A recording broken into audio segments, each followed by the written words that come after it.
I'm Scott, and this is episode 8 of What Makes This Map Great.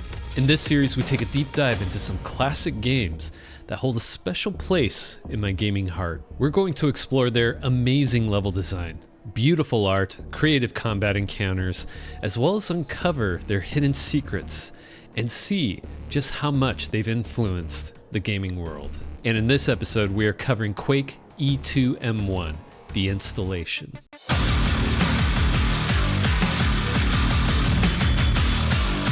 All sources used for this video will be linked down in the description below.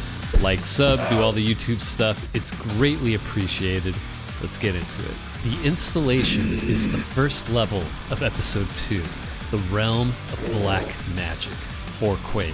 And we are in for a special treat because every map in this episode is done by the one and only John Romero. Except for the secret level. That one was made by Tim Willits, but get out of here, Tim. You had your spotlight in episode 1 already. This map features a number of hallways and rooms, all varying in size and shape, and it also hosts one of the largest and deepest water reservoirs in the entire game. And to be honest, water is the main theme throughout this level. There are a number of water canals and pools just begging to be explored. They all hide some nice secrets. Romero really flexes his ability to layer and interweave gameplay spaces, as well as giving the player opportunities and sightlines that help visualize where they will end up and where they've been. And of course, the difficulty ramps up here in episode 2. Within this base theme level, we meet a new enemy type, something a little more than a mindless grunt. To give some context for this point of the player experience in Quake, it all started at the Slipgate Complex, a military base that is home to a machine capable of dimensional travel known as the Slipgate. But an evil entity codenamed Quake sends its own forces through from the other side, defeating and turning all soldiers into mindless grunts. Ranger, the lone marine played by you, fights their way through with a mission to defeat this evil force and put an end to Quake. You step through the Slipgate and enter the Dimension of the Doom, a realm that is home to old haunted castles and dark underground caverns with monsters beyond our understanding. After conquering every obstacle, Ranger defeats Cathan, the realm's guardian, and obtains the Rune of Earth Magic. He discovers that a rune of magical power awaits him at the conclusion of each of Quake's haunted lands. Returning back to Earth, Ranger goes to the next military base in search of the next Slipgate. Let's not waste any more time, let's dive right in. We enter the installation and are reintroduced to the familiar mill-based setting we saw in episode 1's Slipgate Complex. Stairs lead down the hall, and we can see a blinking light up ahead, which is usually foreshadowing that something is not quite right here. I love this texture set. Quake gets a lot of jokes about how brown it is, but these panels just look so cool and interesting. We turn the corner and a box of shotgun shells invites us to walk forward. But I want to be careful because we can hear the sound of grunts nearby. Let's take them out.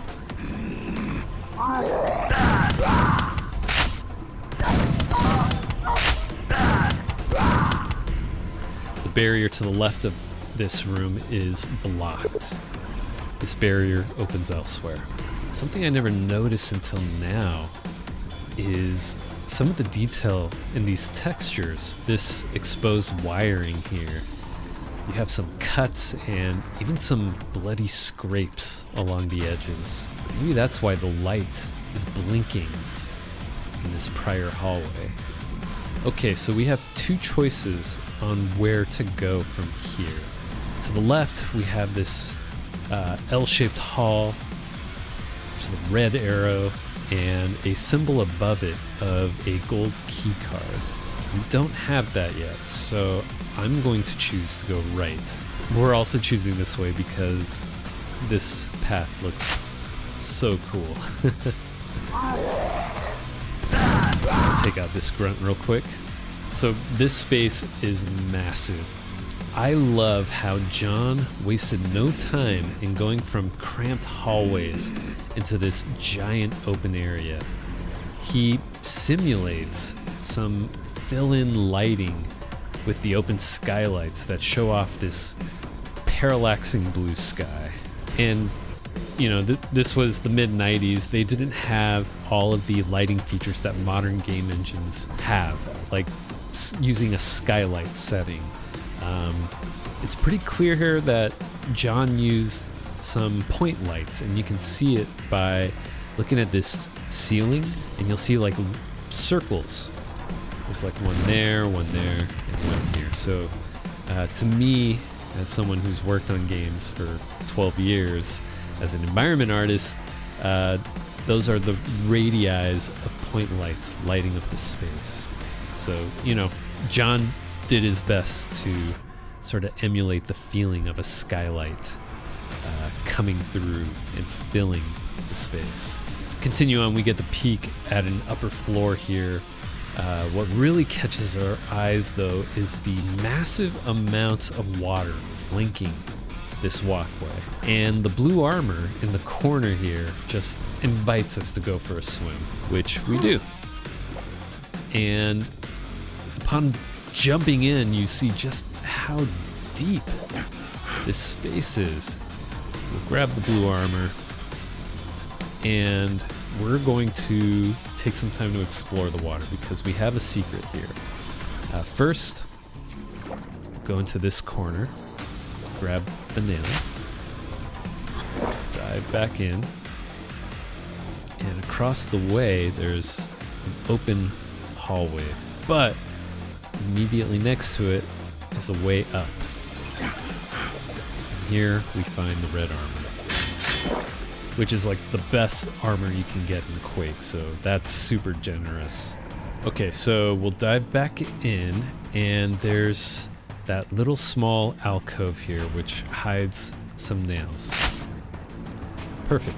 Now we'll rush back and swim to the surface, back to this walkway, and we'll continue going forward. Okay, so we have a split hallway, and it doesn't matter which way you take, as they both lead to the same room. Some ominous lighting here with these red fluorescents, and you can hear a grunt and a dog nearby. So we'll push forward, deal with the threats. You'll notice walls came down to shut the way back. John wanted to force us into this encounter. So there's some really interesting brushwork here. I'd like to point out like the rivets going along the edges of the stairs and the walls really creates this nice sense of structure and support. And along the sides of the room here, we have these sort of metal bars that give us a hint of these water spaces underneath us. And just ahead is the gold key that we need.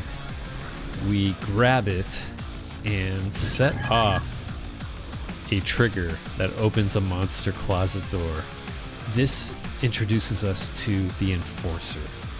The military base grunts are easy, but the Enforcer really steps up the challenge, wearing a biosuit and firing a laser rifle.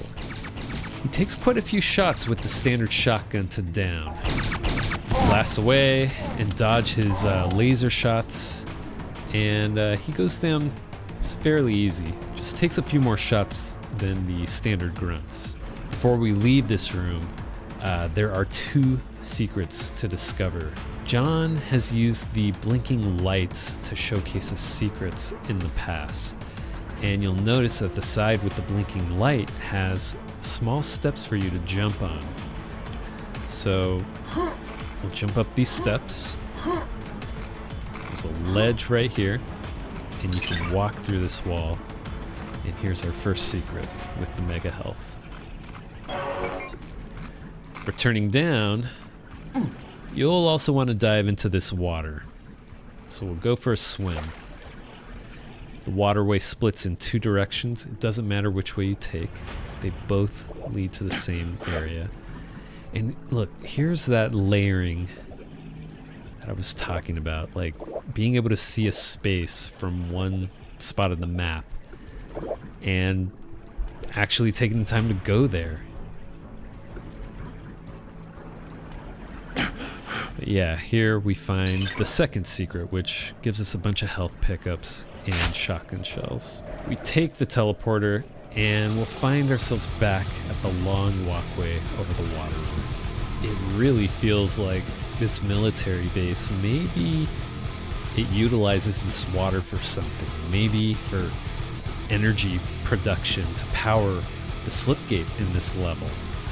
I'm just thinking of how this level could be reinterpreted for a modern remake of Quake. Anyhow, we've got the gold key. Let's walk back across this waterway, and then we'll turn right, and we're going to follow the gold key signs here.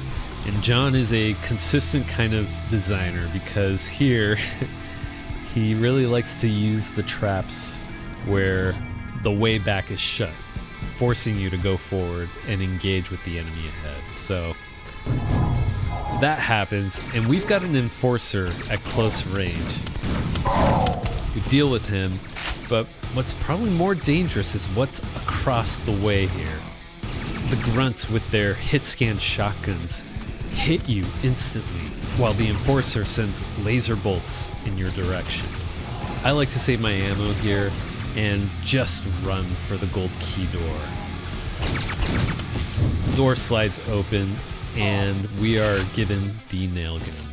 Hell yeah, this will make quick work of all the grunts and enforcers here moving forward. We take this short elevator up and can choose to go left or right. I'm gonna go right because there is a double secret in this direction, and I'd like to show it to you guys.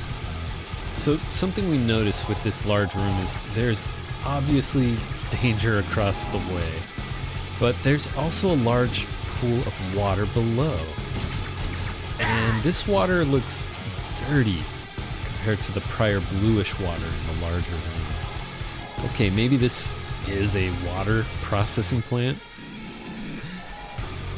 There is a lower floor that we can get to. So we take a dive down, hop on this ledge, and tucked behind this wall is another mega. And before we pick it up, I just want to show you, there's so much room for exploration here. Take the time to do it. Just some really cool brushwork in detail, layering all these spaces together. And this interesting structure underwater. And I feel like there should be propeller fans moving water around in this space. Alright, so let's take that mega health, and we're gonna go back in the dirty water. We dive down, and this secret isn't super obvious. See the grate on the floor? We shoot it, reveals a way through. We'll take a breath, swim through,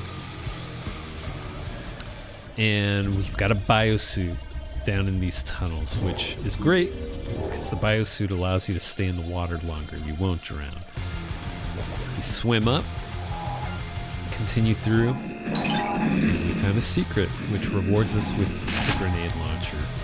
Now, before our biosuit runs out, jump back in the water, dive all the way down, and there's another grate that we swam past. Let's give it a few shots. Swim back up, and we've opened another secret in this space, revealing the pentagram of protection. Man, John is a bro because this double secret is stacked. We got the grenade launcher, we've got a pentagram of protection. We're gonna pick it up and go through this teleporter. We'll end up toe-to-toe with an enforcer. I'm just gonna nade him. I don't even care, because pentagram protection. We run back through the gold keycard door, take this elevator back up, and this time we're gonna go left. And this space, we were in the lower area. We trigger a trap with more enforcers. And I am an expert. I'm like a surgeon with the grenade launcher. Don't mess with me. Alright, so I was moving pretty quickly there, but I just want to point out again that we are on that upper catwalk of the big water room from earlier on. Such a cool view of this space from here. At the end of this upper walkway, we enter a small room. And to the left, we see a blinking explosive box. We shoot it, and we take out a hidden enemy in the back corner. This can be a nasty trap. John was being so nice up until this point. If you walk into this space without blowing up the explosive barrel, you get shut into this tight space with a grunt and run the high risk of blowing yourself up here. Here's also where we find the blue key card. We pick it up and continue moving forward up a small set of stairs. At the top, we are treated to some blue armor, and it's guarded by an enforcer. Take him out. Killing the enforcer opens a way forward. This area is now starting to feel much more like a military base as opposed to a water plant. I'd also like to point out the excellent use of texturing on these walls.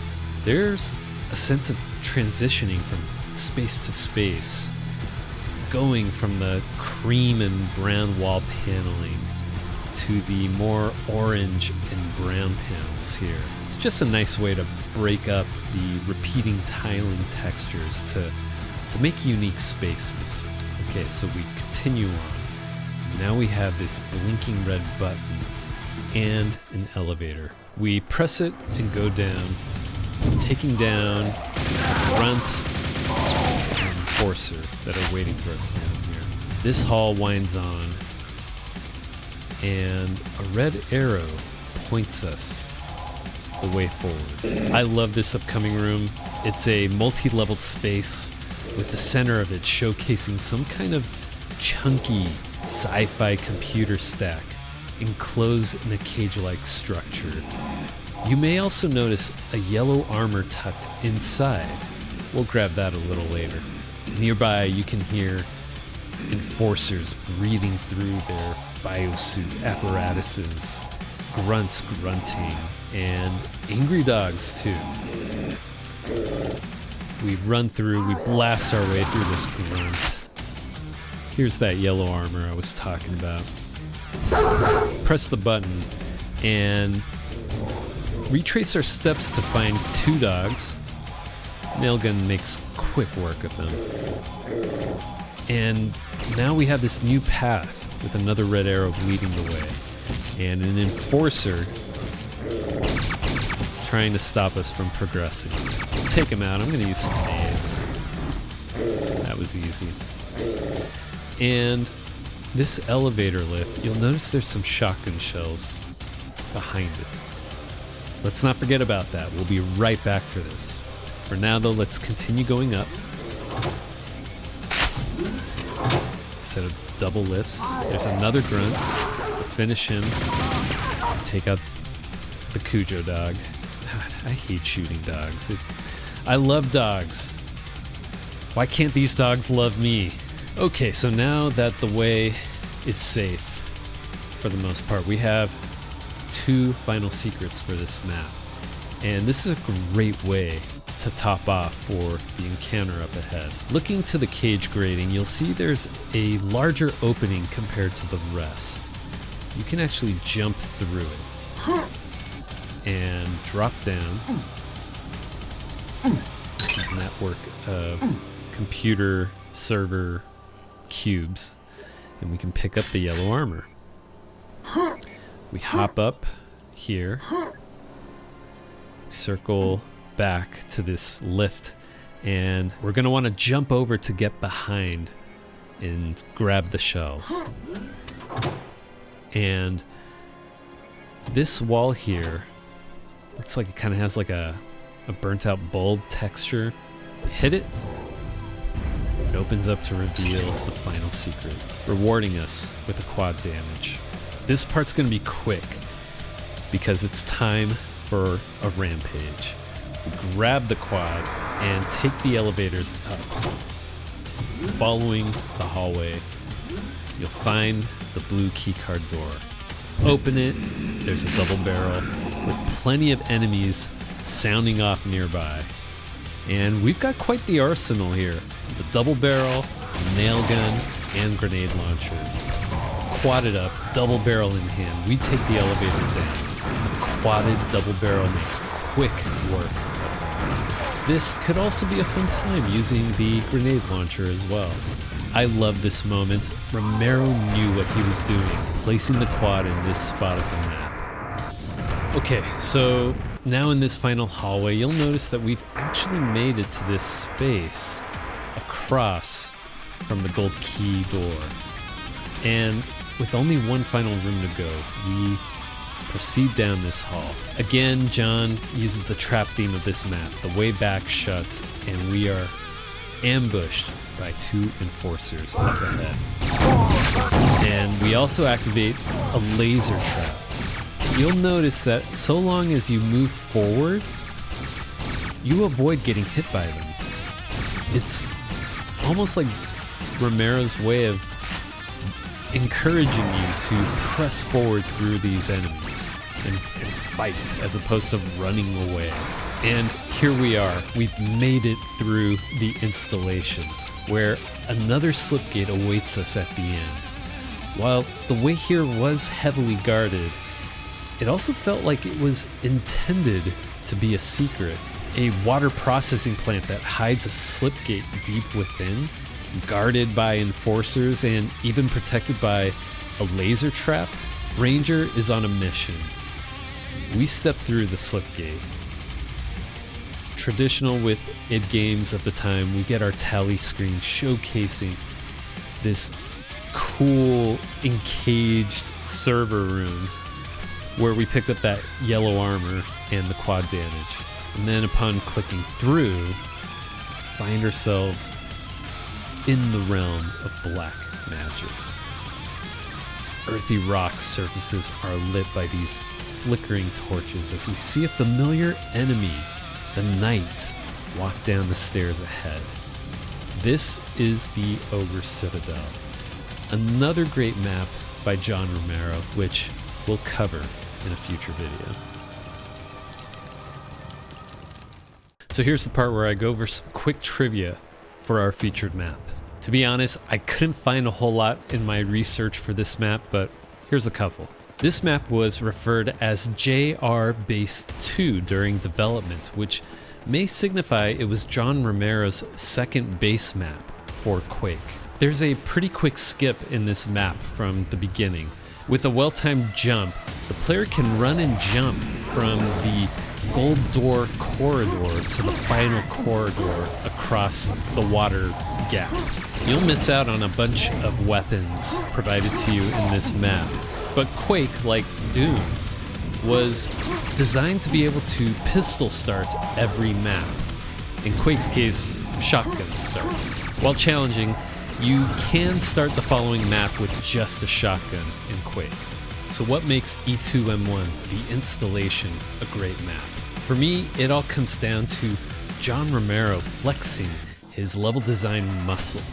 He wastes no time in going from those tight, tense corridors into that massive open water reservoir room. It's just a masterclass in pacing and scale presentation. Plus his use of interweaving pathways and connected rooms.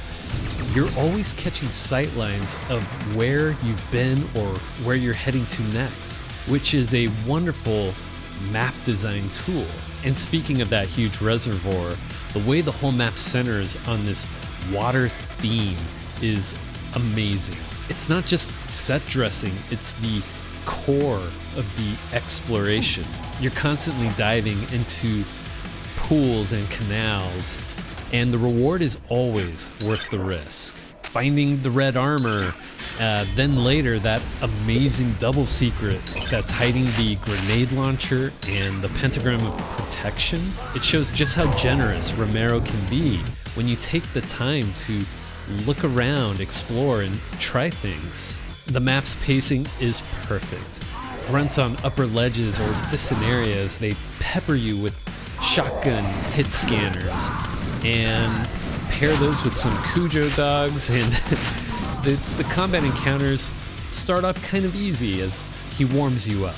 But just as we get comfortable, he introduces the Enforcer and turns up the heat. The first encounter that I demoed in this video is from a fairly safe space. You got plenty of distance and you can dodge its laser blasts.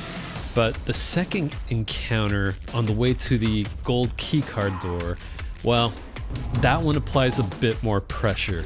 The way back gets shut and it forces you into this close encounter. You know, if you take some damage, it's gonna hurt. It shows us just how dangerous the Enforcer could be. But John arms us with the nail gun to meet all of the challenges coming up ahead after that, as well as some other weapons should you take the time to look. And this gives us a great sense of weapon power progression early on. But the real payoff is that quad damage moment. He knew exactly what he was doing, placing that quad damage so close to the end, preparing you for that final rampage. You go down that elevator, quad it up with the double barrel in hand, and you get to mow down the mob that he placed there just for you. That's what makes this map great.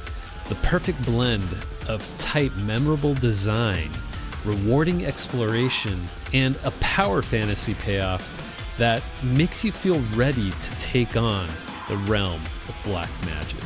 What are your thoughts on E2M1, the installation? Were you able to find the double secret on your first time playing this map? And what were your thoughts on the Enforcer the first time you encountered it? Let me know down in the comments below. If you enjoyed this video, hit that like button, share it with friends, and subscribe for more great gaming content. And if you're looking for more, check out this recommended video right here. Thanks for watching. I'll catch you in the next one.